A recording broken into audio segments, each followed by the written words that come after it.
안녕하세요, 주인들 여러분. 월요일입니다. 특별 새벽 기도가 지나고 또 우리가 특별 새벽 기도가 끝나고 나서도 이 새벽의 삶을 지속하기를 기대하고 또 그렇게 윈더 모닝 윈더 데이 아침에 일어나서 하루를 승리하는 삶을 도전하는 삶을 살고 있습니다. 여러분 오늘 아침에도 승리하셨습니까? 바라기는 이 영상 보시고 바로 주무셨으면 좋겠습니다. 10시에 우리 10분 기도하는 그 시간까지만 여러분 버티시고 그리고 일찍 자고 오늘 밤에 할 일을 내일로 미루시기 바랍니다. 그러면은 아침에 맨정신으로는 또 생각이 달라집니다. 우선순위의 선정이 훨씬 더 자유롭게 되는 것이죠. 일찍 자고 또 우리가 일찍 하루를 윈더 데이 하는 우리의 삶이 됐으면 좋겠습니다. 오늘 통독 본문은 사무엘하 20장부터 22장까지입니다. 사실 지난주에 우리가 다윗 스토리의 상당 부분을 지금 건너뛴 셈입니다. 우리가 월요일 그리고 수요일 날 통독을 하기 때문인데요. 다윗의 그 사무엘하 11장부터 아주 긴 이야기, 사실은 거의 19장까지가 11장에서 나타난 밧세바와의 간음의 여파입니다. 압살롬의 반역까지 사실 다윗은 정말 혹독한 대가를 치릅니다. 하나님께서 죄를 얼마나 미워하시는지 그리고 다윗이 행한 그 죄가 얼마나 무거운 것인지를 다윗은 자신의 인생을 두고 배우게 됩니다. 그래서 여러분 다윗은 우리에게 참 위대한 왕으로 알려져 있지만 사무엘 하에서 다윗이 권좌에 제대로 오르고 나서 그 뒤에 다윗의 인생을 보시면요, 제가 여러분들에게 잠깐 나눴던 사무엘 하 5장부터 한 10장까지의 내용이 상승 곡선이고요. 11장부터는 아주 무지막지한 추락의 곡선이 그려집니다. 다윗은 자신의 아들들 암논이 아들이 딸을 강간한 것, 이복 딸을, 그리고 또 그 다말의 오빠였던 압살롬이 암논을 다시 보복한 것, 그리고 다윗과 압살롬의 관계가 여전히 회복되지 않은 채로 있었던 사건, 그리고 회복이 되자 압살롬은 다윗의 통치를 위협했던 그 사건까지 다윗은 정말로 혹독한 시련을 겪습니다. 그래서 여러분 다윗의 그 통치의 시기를 보면요, 11장부터 마치 10장에 걸쳐서 19장까지 다윗은 자신이 하나님 앞에서 얼마나 큰 죄를 지었는가를 절감하면서 살았을 것입니다. 이것을 통해서 보여주는 것은 무엇입니까? 죄가 얼마나 무서운가 하는 것입니다. 왕이기 때문에 난 이래도 되고 이렇게 할 수도 있었던 사람이었고, 다윗은 자신의 왕적인 권세를 세상적으로 잘 활용했던 사람입니다. 왕이나 할 수 있는 일을 했죠. 살인 청부, 살인 교사, 그리고 마음에 드는 어떤 그 신하의 여인도 자신이 취하는 세상의 그 당시 통치자들이 할 수 있는 일을 했습니다.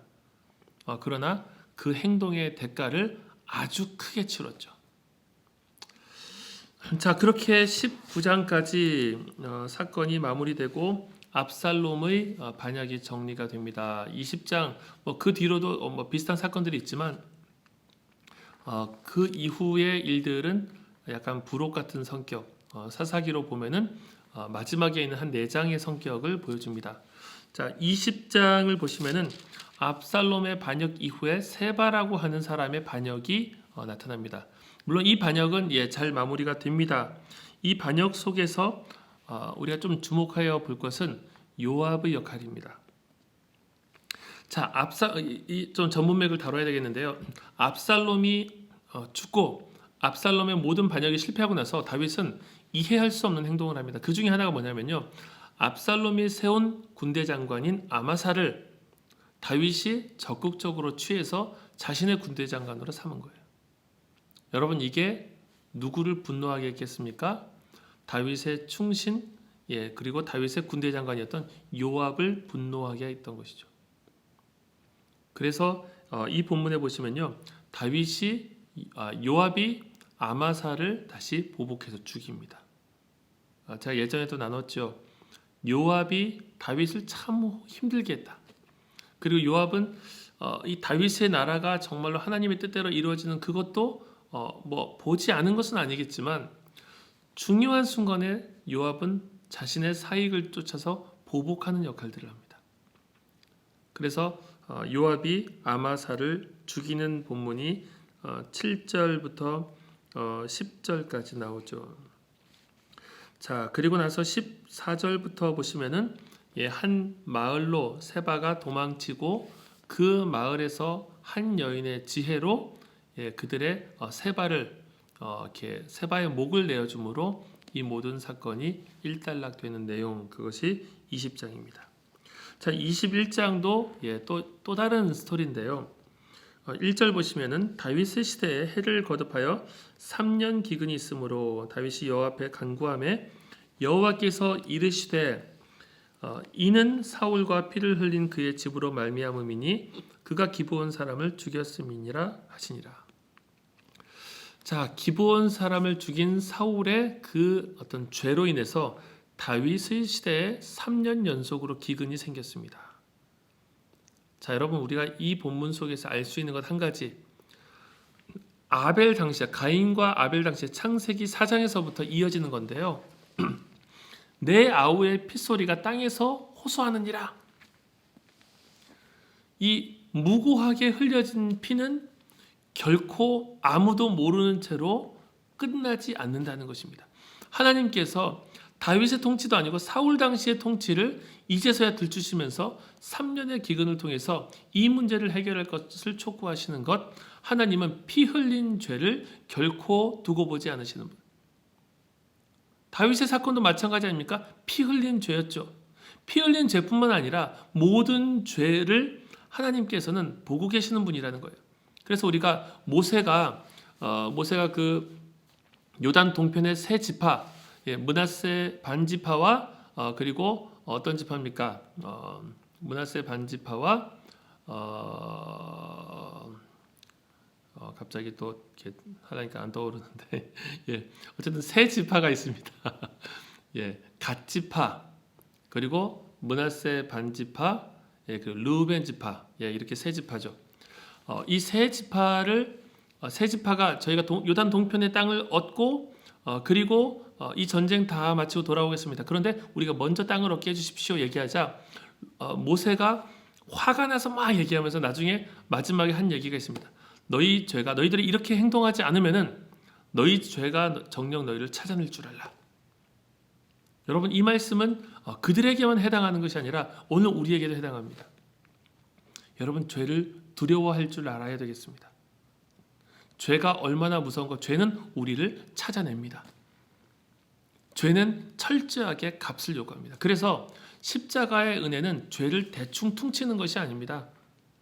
십자가의 은혜는 죄가 얼마나 철저하고 무서운지를 하나님의 죽으심, 하나님의 아들인 예수 그리스도의 죽으심의 값으로만 죄의 값이 사해질 수 있다는 것을 보여주는, 그래서 예수 그리스도의 죽으심은 죄가 얼마나 무서운가를 보여주는 거예요. 죄는 대충 없었던 걸로 퉁칩시다 이게 아니라, 미안합니다, 사과합니다 이게 아니라, 하나님 편에서의 죄는 피를 요구합니다. 예수 그리스도의 죽음을 요구했던 것이죠. 자, 이 사울과 피를 흘린 그의 집에 이 그 죄악을 속하는 작업이 일어납니다. 사울은 왜 피를 흘렸습니까? 2절이죠. 기브온 사람은 이스라엘 족속이 아니요 그들은 아모리 사람 중에서 남은 자라. 이스라엘 족속들이 전에 그들에게 맹세하였거늘 사울이 이스라엘과 유다 족속을 위하여 열심히 있으므로 그들을 죽이고자 하였더라. 사울은 참 비슷한 캐릭터인데요. 사람들을 두려워해서 그 사무엘의 말을 듣지 않고 하나님의 말씀을 불순종한 것처럼, 사람들을 위해서 유다 족속을 위한 열심 때문에, 이스라엘 족속을 위한 열심 때문에 기브온 족속 여호수아서에 나타난 이스라엘과 맹약을 맺고 동맹을 맺고 그 땅에 거주할 수 있었던 그들을 몰살시키려고 했던 거예요. 물론 몰살하진 않았겠죠. 그래서 많은 사람들을 죽였던 그 일 때문에 하나님께서 그들의 피값을 갚아주시는 일을 요청하시는 거죠. 자, 그러자 자, 2절 후반부에 이에 왕이 기브온 사람을 불러 그들에게 물으니라. 내가 어떻게 속죄하여야 너희가 여호와의 기업을 위하여 복을 빌겠느냐. 어떻게 하는 것이 이 모든 문제를 회복하는 길이 되겠느냐. 그러자 그들이 얘기하죠. 은금에 있지 않다. 사람을 죽이는 문제도 우리에게 있지 않다. 우리의 왕이 이 일을 행하여 주십시오. 왕의 통치 가운데 일어나는 일입니다. 5절 우리를 학살하였고 또 우리를 멸하여 이스라엘 영토 내에 머물지 못하게 하려고 모해한 사람의 자손 7을 우리에게 내주십시오. 그를 우리가 목매어 달겠습니다. 자, 사실은 사울이죠. 사울의 후손 7을 내어주십시오. 그를 통해서 그들의 죽음을 통해서 이 죽음이 속하여지게 해주십시오. 하나님께서 기브온 거민들의 보복을 허락하신 것입니다. 물론 잔혹한 학살이 아니라 대표적인 보복이죠. 그렇게 해서 자 8절부터 보시면은 아야의 딸 리스바에게서 난 자 곧 사울의 두 아들 알모니와 무비보셋. 이 무비보셋은 요나단의 아들 무비보셋이 아니죠. 사울의 딸 메랍에게서 난 자 곧 몰랏 사람 바르실레의 아들 아드리엘의 5 아들을 붙잡아. 자, 그들을 넘기고 그들이 기브온 사람들이 목을 매어 그 나무에 답니다. 나무에 목을 매어 달죠. 사실 요나단과 사울도 죽고 나서 나무에 매어 달리게 되었죠. 자, 그렇게 이 죽고 나서 매어 달리고 나서 10절 보시면은 아야의 딸 리스바가 비가 내리기까지 공중에 새가 앉지 못하게 하고 들짐승이 범하지 못하게 한지라. 자, 언제까지입니까? 비가 내리기까지. 비는 무엇입니까? 3년 기근을 종식하는 일이죠. 비가 내리기까지 이렇게 그 시체를 보존하면서 자신의 자녀 아들들의 시체를 보존하였죠. 자, 그때 다윗이 사울의 뼈와 요나단의 뼈도 가지고 와서 그들을 14절과 15절 보시면은 베냐민 땅 셀라에서 그의 아버지 기스의 묘에 장사합니다. 자, 이렇게 죽은 그들의 시체를 모아서 달려 죽은 자들을 모아서 그들을 장사하자. 자, 이 행동이 리스바의 행동과 이 다윗의 이 행동이 무엇을 결과로 났습니까? 그 후에야 14절 그 후에야 하나님이 그 땅을 위한 기도를 들으시니라. 하나님께서 그 땅을 회복하신 것이죠.